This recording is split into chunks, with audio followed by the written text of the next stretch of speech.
Hi guys, നമസ്കാരം. എൻ്റെ പുതിയ വീഡിയോയിലോട്ട് നിങ്ങൾക്ക് എല്ലാവർക്കും സ്വാഗതം. പൊതുവേ എൻ്റെ വീഡിയോ ആരംഭിക്കുമ്പോൾ ഞാൻ എല്ലാവരോടും പറയലുണ്ട്, എൻ്റെ ചാനൽ ഇഷ്ടപ്പെട്ടാൽ സബ്സ്ക്രൈബ് ചെയ്യാനും വീഡിയോ ഇഷ്ടപ്പെട്ടാൽ ലൈക്ക് ചെയ്യാനും, എന്നാൽ മാത്രമേ ഞാൻ ഇനിയും വീഡിയോ ഇടുമ്പോൾ നിങ്ങൾക്ക് കാണാൻ പറ്റൂ എന്നൊക്കെ ഞാൻ എപ്പോഴും പറയുന്നുണ്ട്. ഇപ്രാവശ്യം ഞാൻ ഇതൊന്നും പറയുന്നില്ല. ഈ വീഡിയോ കംപ്ലീറ്റ് ഇരുന്ന് കാണും. എന്നിട്ട് കണ്ടിട്ട് സബ്സ്ക്രൈബ് ചെയ്യാത്ത ഏതെങ്കിലും വ്യക്തികൾക്ക് സബ്സ്ക്രൈബ് ചെയ്യണമെന്ന് തോന്നുകയാണെങ്കിൽ നിങ്ങൾ എല്ലാവരും ഒന്ന് സബ്സ്ക്രൈബ് ചെയ്യും. അല്ല, അൺസബ്സ്ക്രൈബ് ചെയ്യണം എന്ന് തോന്നുന്ന ആൾക്കാർക്ക് അൺസബ്സ്ക്രൈബും ചെയ്യാം. കാരണം ഞാൻ എന്ന് പറയുന്ന ഒരു യൂട്യൂബിൽ ഒരിക്കലും ഇങ്ങനെ ഒരു ലെവലിൽ എത്തും എന്നൊന്നും പ്രതീക്ഷിച്ചിട്ടില്ല. ഞാൻ ഒരു കൊല്ലത്തോളം ഞാൻ എൻ്റെ ചാനലിൽ 2024 ജാനുവരി 15 ഞാൻ എൻ്റെ യൂട്യൂബ് ചാനൽ തുടങ്ങുന്നത്. കഴിഞ്ഞ ഒരു 3-4 മാസമായിട്ടേ ഉള്ളൂ എൻ്റെ ചാനലൊന്ന് കയറിയിട്ട്. കറക്റ്റ് പറയുകയാണെങ്കിൽ ഒരു 7-8 മാസം. അതിന് മുമ്പ് വരെ വെറും 4000 ഫോളോവേഴ്സ് വെച്ച് ഒരു കൊല്ലം, 4000 സബ്സ്ക്രൈബർ വെച്ച് ഒരു കൊല്ലം കോണ്ടന്റുകൾ മാത്രം ഇട്ട് പോയിട്ടുള്ള ഒരാളാണ്. പ്രതീക്ഷിക്കാണ്ടാണ് എൻ്റെ വീഡിയോ കാണുന്നതും ആൾക്കാർ ഇഷ്ടപ്പെടുന്നതും സബ്സ്ക്രൈബ് കിട്ടുന്നതും എല്ലാം. അതുകൊണ്ട് തന്നെ ഞാൻ ഈ പറയുന്ന കാര്യങ്ങൾ കേട്ടിട്ട് ഞാൻ പറയുന്നതിനോട് നിങ്ങൾ യോജിക്കുന്നില്ല അല്ലെങ്കിൽ താല്പര്യമില്ലെങ്കിൽ നിങ്ങളുടെ ഇഷ്ടമാണ് എൻ്റെ ചാനലിൽ നിൽക്കണോ നിൽക്കണ്ടയോ എന്നുള്ളത്. ആദ്യം തന്നെ ഇന്നലെ ഞാനൊരു വീഡിയോ അപ്ലോഡ് ചെയ്തു. ആ വീഡിയോൻ്റെ തുടക്കത്തിൽ ഞാനൊരു പാട്ട് പാടിക്കൊണ്ടായിരുന്നു നമ്മുടെ അഖിൽ എന്നാടിയുടെ വൈഫ് ഇലോപ്പ് ചെയ്ത് പോയിട്ടുള്ള വ്യക്തിയുടെ ഫോട്ടോ വെച്ചത്. ആ ഫോട്ടോ കണ്ടപാട് അതിൻ്റെ താഴെ ഒരുപാട് പേര് അങ്ങ് കമൻ്റ് ഇടാൻ തുടങ്ങി. എന്തൊരു സന്തോഷം, നിങ്ങളുടെ വീട്ടിലാണെങ്കിൽ നിങ്ങളുടെ ഫാമിലിയിലാണെങ്കിൽ ഇങ്ങനൊരു കാര്യം ഉണ്ടാവുമ്പം നിങ്ങൾ കടന്ന് സന്തോഷിക്കുക, ആക്കുക, ഇങ്ങനെ കുറേ കമൻസുകൾ ഞാൻ കാണാൻ തുടങ്ങി. എനിക്ക് അപ്പം വന്നിരുന്ന് ഒരു വീഡിയോ എടുക്കാനോ ചെയ്യാനോ പറ്റാത്ത ഒരു സിറ്റുവേഷൻ ആയിരുന്നു. ഞാൻ വീട്ടിൽ ഉണ്ടായിരുന്നില്ല, അപ്ലോഡ് ചെയ്തു, ഞാൻ പുറത്തായിരുന്നു. ഞാൻ ഒരുവിധം കമൻസൊക്കെ നോക്കി ലൈക്ക് അടിക്കുന്നുണ്ടായിരുന്നു. അതിലോട്ട് വരാം. അപ്പം ഞാൻ എന്ത് ചെയ്തു, എത്ര പറഞ്ഞാലും ജനങ്ങൾക്ക് മനസ്സിലാവില്ല എന്ന് കരുതി ഞാൻ ആ സ്റ്റാർട്ടിങ്ങിൽ ആ ഭാഗം ട്രിം ചെയ്ത് കളഞ്ഞു. ഞാൻ ഒരിക്കലും അഖിൽ RD എന്ന് പറയുന്ന വ്യക്തിയുടെ അവസ്ഥ കണ്ട് സന്തോഷിച്ച ചിരിയല്ല അത്.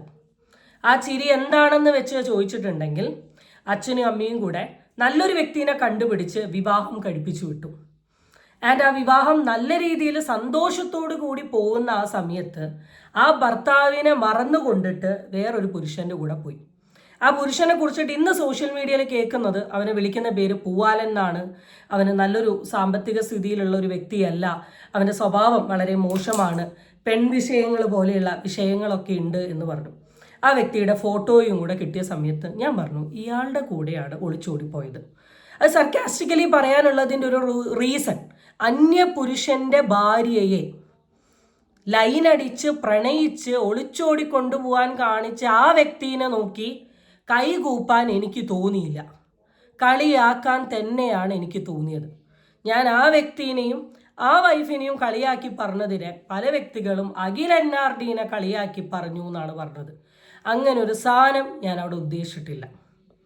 പിന്നെ രണ്ടാമത്തൊരു കാര്യം, എൻ്റെ വീഡിയോൻ്റെ താഴെ ഒരുപാട് കമൻസുകൾ വന്ന കമൻസുകൾ പകുതിയും നിങ്ങളുടെ വീട്ടിലാണ് ഇങ്ങനെ ഒരു വിഷയം ഉണ്ടായെങ്കിൽ നിങ്ങൾ സോഷ്യൽ മീഡിയയിൽ വന്ന് റിയാക്ട് ചെയ്യോ, നിങ്ങൾ എന്തുകൊണ്ടാണ് ഇത് പറഞ്ഞത്. ഹലോ, ഈ ഒളിച്ചോട്ട വിഷയം ഞാൻ ഈ സോഷ്യൽ മീഡിയയിൽ സംസാരിക്കുന്നത് അഖിൽ NRD എന്ന് പറയുന്ന വ്യക്തിയുടെ മാത്രമല്ല. ഞാൻ 1-2 ആഴ്ച മുമ്പ് ഷെഹല എന്ന് പറയുന്ന ഒരു പെൺകുട്ടിയുടെ വിഷയം ഞാൻ സംസാരിച്ചു. എത്ര പേരാണ് ആ വീഡിയോൻ്റെ താഴെ വന്നിട്ട് എനിക്ക് പോസിറ്റീവ് കമൻസ് ഇട്ടത്. എൻ്റെ ചാനലിലുണ്ട്, നിങ്ങൾ പോയി ആ വീഡിയോസ് എടുത്ത് നോക്ക്. അതിൻ്റെ കുറച്ച് ദിവസം മുമ്പ് കുമളിക്കാരനായിട്ടുള്ള രഞ്ജീഷിൻ്റെ ഭാര്യ വേറൊരുത്തൻ്റെ കൂടെ പോയൊരു വിഷയത്തെ കുറിച്ചിട്ട് ഞാനെടുത്ത് സംസാരിച്ച് റിയാക്ട് ചെയ്തു. എത്ര പേരാണ് ആ വീഡിയോൻ്റെ താഴെ വന്ന് ചേച്ചി അടിപൊളി, ഇങ്ങനെ പറയണം, അതാക്കണം ഇതാക്കണം എന്ന് പറഞ്ഞേ. ഈ പറഞ്ഞ ടീമുകൾക്കൊക്കെ അഖിൽ NRDയുടെ വൈഫിനെ നമ്മളൊന്ന് പറഞ്ഞപ്പോഴേക്ക് എന്തുകൊണ്ടാണ് നിങ്ങൾക്ക് ഇത്ര ഹേർട്ടായത്? എന്തുകൊണ്ടാണ്? സീരിയസ്ലി എനിക്ക് മനസ്സിലാവുന്നില്ല. ഞാൻ ഒരുപാട് നേരം ഇരുന്ന് ആലോചിച്ചു. ഇപ്പം സെലിബ്രിറ്റികളുടെ വൈഫ് ഒളിച്ചോടി പോവുകയാണെങ്കിൽ സോഷ്യൽ മീഡിയയിൽ വന്ന് സംസാരിക്കാൻ പാടില്ല എന്നാണോ? സാധാരണക്കാരൻ്റെ വൈഫ് ഒളിച്ചോടി പോവുകയാണെങ്കിൽ സോഷ്യൽ മീഡിയയിൽ വന്ന് സംസാരിച്ച് കണ്ടന്റ് ആക്കാന്നാണോ? എനിക്കറിയാൻ പാടില്ലായിട്ട് ഞാൻ ചോദിക്കുക. കാരണം ഞാൻ തന്നെ ഞെട്ടിപ്പോയി, ഞാൻ തന്നെ ആലോചിച്ചു. ഞാൻ എൻ്റെ വീഡിയോ ഒരു 10 തവണ ഇരുന്ന് കണ്ടു. എന്താണ് ഞാൻ മോശമായിട്ട് പറഞ്ഞത്? എന്താണ് ഞാൻ പറഞ്ഞത്? പല വ്യക്തികളും ഈ ഒരു വിഷയം റിയാക്ട് ചെയ്ത സമയത്ത് അഖിൽ NRDനെ കുറിച്ചിട്ട് ആ വൈഫ് പറഞ്ഞ അലിഗേഷൻസ് എടുത്ത് വെച്ചു. പല വ്യക്തികളും ഈ വൈഫിന് എന്തോ സൈക്കാട്രിക് ഡിസോർഡർ ഉണ്ട് എന്നുള്ള രീതിയിൽ കുറേ സിംറ്റംസ് പറഞ്ഞു. ഇതൊന്നും ഞാൻ എൻ്റെ വീഡിയോയിൽ പറഞ്ഞിട്ടില്ല. ഞാൻ പറഞ്ഞത് ഈ ഒരു സാധന എൻ്റെ ജീവിതത്തിൽ ആദ്യമായിട്ടാണ് ഒരു പെണ്ണ് ഒളിച്ചോടി പോകുന്നത് ഞാൻ കാണുന്നത്. സത്യമാണ് ഞാൻ പറയുന്നത്. കേട്ടിട്ടുണ്ട് കുറേ ന്യൂസുകൾ, ലൈവായിട്ട് കാണുക. അതും ഞാൻ എൻ്റെ സോഷ്യൽ മീഡിയയിൽ ഇട്ടൊരു സാധനമല്ല. ജനങ്ങൾ ചെന്നിട്ട് ഈ അഖിൽ NRDയുടെ വീടിൻ്റെ ഭാഗത്തുള്ള ഒരു വീട്ടിൽ, ഇവിടെ നിന്നാണോ ഈ CCTV വന്നത്, അവരെ വീട്ടിൽ കയറിയിട്ട് ചേട്ടാ CCTV ഒന്ന് തരുമോ, ഞങ്ങൾ അഖിൽ NRDയുടെ ഭാര്യേൻ്റെ വീഡിയോ സോഷ്യൽ മീഡിയയിൽ ഇടട്ടെ എന്ന് പറയുമ്പോൾ വരുന്ന വീഡിയോ അല്ലത്. ആർക്കോ പാസ് ചെയ്ത് സോഷ്യൽ മീഡിയയിൽ വീഡിയോ വന്ന് വീഡിയോ വൈറലായിക്കൊണ്ട് നിൽക്കുകയാണ്. അത് ഡെഫിനറ്റ്ലി നമ്മളെടുത്ത് സംസാരിക്കുമ്പോൾ എന്താണ് അതിന് വിഷയം? എന്താണ് അതിന് വിഷയം? പിന്നെ ഞാൻ അവരുടെ ഫോട്ടോ കാണിച്ചതിനെ പറ്റി കുറച്ച് കമൻറ്റ് കണ്ടു. എനിക്ക് ഫോട്ടോ കാണിക്കുന്നതിന് ഒരു ബുദ്ധിമുട്ടും എനിക്ക് തോന്നിയിട്ടില്ല. ആ പെൺകുട്ടി അങ്ങനെ ഒരു തീരുമാനം എടുത്തത് കൊണ്ട് ആ പെൺകുട്ടിയുടെ അച്ഛൻ, അമ്മ, ആ പെർട്ടിക്കുലർ അഖിൽ NRD എന്ന് പറയുന്ന വ്യക്തി, അവരുടെ ഫാമിലി, ആ പുള്ളിക്കാരനുണ്ടായിട്ടുള്ള ഇൻസൾട്ട്, പുള്ളിക്കാരനൊന്നും അല്ലാണ്ട് ജീവിക്കുന്ന ഒരവസ്ഥ, ഇതിനെല്ലാം കാരണക്കാരിയായിട്ടുള്ള ഒരു വ്യക്തിയുടെ ഫോട്ടോ സോഷ്യൽ മീഡിയയിൽ കാണിക്കുന്നതിന് എന്ത് തെറ്റാണുള്ളത്? എനിക്കറിയാൻ പാടില്ലായിട്ട് ചോദിക്കുകയാണ്, എന്ത് തെറ്റാണുള്ളത്? ഇനി രണ്ടാമത്തെ ഒരു കാര്യം കൂടെ നിങ്ങൾ ഇത്രയും പറഞ്ഞതിൻ്റെ കൂട്ടത്തിൽ ഞാനൊരു ചോദിക്കുകയാണ്. നിങ്ങൾ പറഞ്ഞു ആ പെൺകുട്ടീൻ്റെ സൈഡ് കേൾക്കണം, ആ പെൺകുട്ടിക്ക് പെൺകുട്ടീൻ്റെതായ എന്തെങ്കിലും കാര്യങ്ങൾ ഉണ്ടെങ്കിലോ, ആ പെൺകുട്ടി എന്തെങ്കിലും അനുഭവിച്ചെങ്കിലോ. ഞാൻ പറയട്ടെ, ഈ പെർട്ടിക്കുലർ ഇൻസിഡൻറ്റ് നടക്കുന്നത് അന്ന് രാത്രി ഈ പെൺകുട്ടി നൈറ്റ് ഇട്ടുകൊണ്ട് ഈ പെർട്ടിക്കുലർ വ്യക്തിൻ്റെ വീട്ടിൽ നിൽക്കുകയാണ്. എന്നിട്ടാണ് രാത്രി ഇങ്ങനൊരു സിറ്റുവേഷൻ ഉണ്ടാവുന്നത്. അത്രമാത്രം പീഡനങ്ങൾ നേരിട്ടിരുന്നെങ്കിൽ, അഖിൽ NRD എന്ന് പറയുന്ന വ്യക്തി ഈ പെൺകുട്ടീനെ ജീവിക്കാൻ സമ്മതിക്കാത്ത ഒരു സാഹചര്യത്തിലോട്ട് ഈ പെൺകുട്ടിയുടെ ജീവിതം പോയിരുന്നെങ്കിൽ പെൺകുട്ടി അവിടെ നിൽക്കില്ലായിരുന്നു, ഡെഫിനറ്റ്ലി നിൽക്കില്ലായിരുന്നു. അവൾ ഹാപ്പി ആയിരുന്നു, പോസിറ്റീവായിരുന്നു, കുഴപ്പമില്ലാത്തൊരു ജീവിതമായിരുന്നു. ഇനി അവന് എന്തൊക്കെ ചെയ്തിട്ടുണ്ടെങ്കിലും, ചെയ്താൽ എനിക്കറിയില്ല, ചെയ്തിട്ടുണ്ടെങ്കിലും ഈ പെൺകുട്ടീനെ ന്യായീകരിക്കുന്നവരോട് പറയാം, അവൾ തിരഞ്ഞെടുക്കേണ്ട ഒരു മാർഗമായിരുന്നു ഈ ഒളിച്ചോട്ടം. അവൾ ചെയ്യേണ്ട പ്രവൃത്തിയായിരുന്നു. അവളിപ്പോൾ ഇങ്ങനൊരു പ്രവൃത്തി ചെയ്തു. നമ്മുടെ നിയമ സംവിധാന പ്രകാരം എന്ത് ശിക്ഷയാണ് കോടതി ഇതിന് കൊടുക്കുക? എൻ്റെ വീഡിയോ കാണുന്ന ആൾക്കാരോട് എനിക്ക് ചോദിക്കാനുള്ളതാണ്. ഒരു പുരുഷനെ ചതിച്ചിറങ്ങിപ്പോയി, ഒരു കുടുംബത്തെ പറ്റിച്ചു, സ്വന്തം കുടുംബത്തെ പറ്റിച്ചു, അവൻ്റെ വീട്ടിൽ അത്രയും കാലം താമസിച്ച് അവൻ വേണ്ട കാര്യങ്ങളെല്ലാം ചെയ്തു കൊടുത്തു, അവരെ പഠിപ്പിച്ചു, അവർക്ക് ഡ്രസ്സ്, അവർക്ക് തിന്നാനുള്ള ഫുഡ്, അത് ഇത് കാര്യങ്ങളൊക്കെ ചെയ്തു കൊടുത്ത് നോക്കിയ ഭർത്താവിനെയും ഭർത്താവിൻ്റെ കുടുംബത്തെയും ഇത്രയും കാലങ്ങളോളം അവളെ വളർത്തിയ അച്ഛനെയും അമ്മേനെയും ഇനി സഹോദരൻ്റെ അവരെ എല്ലാവരെയും മറന്നുകൊണ്ട് അവൾ ഇറങ്ങിപ്പോയി എന്ന് പറഞ്ഞ് അവൾ ചെയ്ത ഈ തെറ്റിന് എന്ത് ശിക്ഷയാണ് കോടതി കൊടുക്കുക? നിയമപ്രകാരം എന്തെങ്കിലും ശിക്ഷ ഈ കോടതി കൊടുക്കുമോ? എനിക്കറിയാൻ പാടില്ലായിട്ട് ഞാൻ ചോദിക്കുക, കോടതി കൊടുക്കുമോ? കൊടുക്കില്ല എന്ന് കരുതി ശിക്ഷ അർഹിക്കാത്തൊരു തെറ്റാണോ ഈ പെർട്ടിക്കുലർ പെൺകുട്ടി ചെയ്തത് എന്ന് നിങ്ങൾക്ക് എല്ലാവർക്കും തോന്നുന്നുണ്ടെങ്കിൽ I am really sorry four doing that video. പക്ഷെ എൻ്റെ മനസാക്ഷിക്ക് ശിക്ഷ അർഹിക്കുന്നൊരു തെറ്റാണ് അവൾ ചെയ്തത്. അതിൽ ഞാൻ എന്ന് പറയുന്ന വ്യക്തിക്ക് പേഴ്സണലി ചെയ്യാൻ പറ്റുന്ന ഒരൊറ്റ കാര്യമല്ലോ, expose her through the social media. That's the only thing. ഒരിക്കലും അഖിൽ NRDയുടെ കൂടെ ജീവിക്കണമെന്ന് പറയുന്നില്ല. പറ്റില്ലെങ്കിൽ let her come outside. അതിന് ഡൊമസ്റ്റിക് വയലൻസോ വെർബൽ അബ്യൂസോ വേണമെന്നില്ല. മെൻ്റലി ആൾക്കൊരു കണക്ഷൻ കിട്ടുന്നില്ലെങ്കിൽ ഷി ക്യാൻ കം ഔട്ട്. പക്ഷെ ചീറ്റിങ് എങ്ങനെ സപ്പോർട്ട് ചെയ്യും? എങ്ങനെ നമ്മൾ ഫേവർ ചെയ്യും? പല ആൾക്കാരും ഞാൻ കണ്ടു, മാസീവായിട്ട് റിയാക്ഷൻ വീഡിയോ ചെയ്യുന്ന വ്യക്തികൾക്ക് എഗെയിൻസ്റ്റ് പല ആൾക്കാരും ഇരുന്നിട്ട് ഘോര ക്യാപ്ഷൻസ് എഴുതുന്നു, തംബ്നെയിൽ എഴുതുന്നു, ടൈറ്റിൽ എഴുതുന്നു. എന്താ? പല വിഷയങ്ങളെക്കുറിച്ചിട്ടും ഞങ്ങൾ നല്ല രീതിയിൽ സംസാരിച്ചിട്ടുണ്ട്. അന്നൊന്നും നിങ്ങൾ ആരും വന്ന് പറഞ്ഞു കേട്ടില്ലല്ലോ. അവർ ഈ വിഷയത്തെക്കുറിച്ച് സംസാരിച്ച് നല്ലൊരു കാര്യം ഉണ്ടായി, അവർ ഇന്ന വിഷയത്തെക്കുറിച്ച് സംസാരിച്ച് നല്ലൊരു കാര്യം ഉണ്ടായി, ആരും പറഞ്ഞു കേട്ടില്ല. നമ്മൾ എന്തെങ്കിലും ഒരു കാര്യം പറയുമ്പം എനിക്കിവിടെ മനസ്സിലാവാത്ത ഷഹലയുടെ വിഷയവും രഞ്ജീഷിൻ്റെ വിഷയവും സംസാരിച്ച സമയത്ത് ഒളിച്ചോട്ടം ഒരു വിഷയമല്ല. അവിടെ കയ്യടി തന്നിരിക്കുന്ന ആൾക്കാർ ഈ ഒരു വിഷയം വന്നപ്പോൾ ഇതെങ്ങനെ ഇത്ര വലിയായി, എങ്ങനെ ഇത്ര വലിയ രീതിയിലായി? എനിക്ക് മനസ്സിലാവുന്നില്ല, എനിക്ക് തീരെ മനസ്സിലാവുന്നില്ല. ഞാനിത് വേറെ വിഷയങ്ങളിലോട്ടൊന്നും പോയിട്ടിരുന്നില്ല, വേറെ വിഷയങ്ങളൊന്നും എടുത്തിട്ട് നോക്കിയിട്ടുമില്ല. ഞാനിത് ഇവിടെ വന്ന എൻ്റെ പേഴ്സണൽ സ്പേസിൽ ഇരുന്നിട്ട് ഞാൻ ആലോചിച്ചുകൊണ്ടാണ് ഞാൻ ഈ വീഡിയോ ചെയ്യുന്നത്. എനിക്ക് സ്ക്രിപ്റ്റ് ഇല്ല, ഡയലോഗ് ഇല്ല, ക്യാമറ ഇല്ല, പീസ് ഇല്ല, ഒന്നുമില്ല. 100 ടേക്കും ഇല്ല. ഒറ്റ ടേക്കിലാണ് ഞാൻ വീഡിയോ ചെയ്യുന്നത്. എന്താണ് തെറ്റ്? ഞാൻ എല്ലാവരുടെ റിയാക്ഷൻ വീഡിയോസും കാണുന്നില്ല, ഞാൻ എല്ലാവരുടെ ചാനലിനെ കുറിച്ചും സംസാരിക്കുന്നില്ല. ഞാൻ എൻ്റെ ചാനലിനെ കുറിച്ച് മാത്രമാണ് പറയുന്നത്. ഞാൻ എൻ്റെ ചാനലിനെ കുറിച്ചാണ്.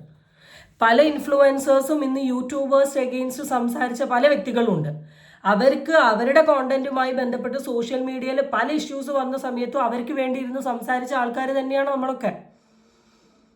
അപ്പോൾ അവരെ വിളിച്ച് സംസാരിക്കുന്ന സമയത്ത് അയ്യോ ഞങ്ങൾ നിങ്ങളെയല്ല ഉദ്ദേശിച്ചത്, ഞങ്ങൾ അവരെയാണ് ഉദ്ദേശിച്ചത്, അതല്ല ഇതല്ല എന്ന് പറയുന്ന കുറേ സാധനങ്ങളെ ഞാൻ കണ്ടു. എനിക്ക് അതൊന്നും എടുത്ത് പറയാൻ ഞാനിവിടെ ആഗ്രഹിക്കുന്നില്ല.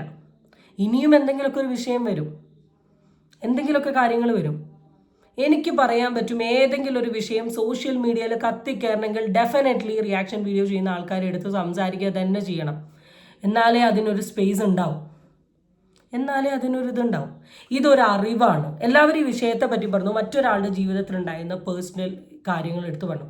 ഈ പേഴ്സണൽ കാര്യങ്ങൾ എങ്ങനെ പേഴ്സണലായി, എങ്ങനെ പബ്ലിക്കായി, പേഴ്സണലല്ല, എങ്ങനെ പബ്ലിക്കായി? ഈ അഖിലനാടിയുടെ പ്രൊഫൈലിൽ ഏതോ ഒരുത്തൻ കയറി കമൻ്റ് അടിക്കുന്നു, നിങ്ങളുടെ വൈഫ് ഇങ്ങനെ പോയി എന്ന് കേൾക്കുന്നു. അതിന് താഴെ ഇവരുടെ അയൽവാസി വന്ന് കമൻ്റ് അടിക്കുന്നു. അതോടുകൂടി കമൻറ്റുകൾ നിറയുന്നു, വിഷയങ്ങളാവുന്നു, പോസ്റ്ററുകൾ വരുന്നു, വീഡിയോകൾ വരുന്നു. ഞാൻ സത്യം പറഞ്ഞാൽ ഈ വീഡിയോ അപ്ലോഡ് ചെയ്യുന്ന രാത്രി 8 മണിക്കാണ്. അതിനുള്ളിൽ തന്നെ പ്രമുഖരായിട്ടുള്ള ഒരുപാട് യൂട്യൂബേഴ്സ് ഈ വിഷയത്തെക്കുറിച്ച് സംസാരിച്ച വീഡിയോസൊക്കെ ഇട്ടു. ഏറ്റവും അവസാനമാണ് എൻ്റെ വീഡിയോസ് വരുന്നത്. അതോടുകൂടി യൂട്യൂബിൽ, ഇൻസ്റ്റഗ്രാമിലെല്ലാം മെയിൻ സ്ട്രീം ചാനലുകളിൽ വരെ ഇതൊരു ഡിസ്കഷൻ ആയിട്ടുണ്ട്. എന്തുകൊണ്ട് നമ്മളെല്ലാവരും വായടച്ച് നിന്നാൽ ഈ വിഷയം എവിടെ തീരും നിങ്ങൾക്ക് തോന്നുന്നുണ്ടോ? നമ്മളെല്ലാം റിയാക്ട് ചെയ്യാണ്ട് ഒന്നും മിണ്ടാണ്ട് ഇരുന്നിട്ടുണ്ടെങ്കിൽ ഈ വിഷയം 4 ആൾ അറിയാണ്ട് നിൽക്കും തോന്നുന്നുണ്ടോ? തോന്നുക. പിന്നെ എല്ലാവരും കുടുംബശ്രീ, ഓൺലൈൻ കുടുംബശ്രീക്കാർ എന്ന് പറഞ്ഞൊരു കമൻറ്റ് ഞാൻ കണ്ടു. എന്ത് ഓൺലൈൻ കുടുംബശ്രീക്കാർ? കുടുംബശ്രീ നല്ല സാധനം, 4% പലിശ കിട്ടും, വുമൺ എംപവർമെൻറ്റിനെ സഹായിക്കുന്ന ഒരു സാധനമാണ്.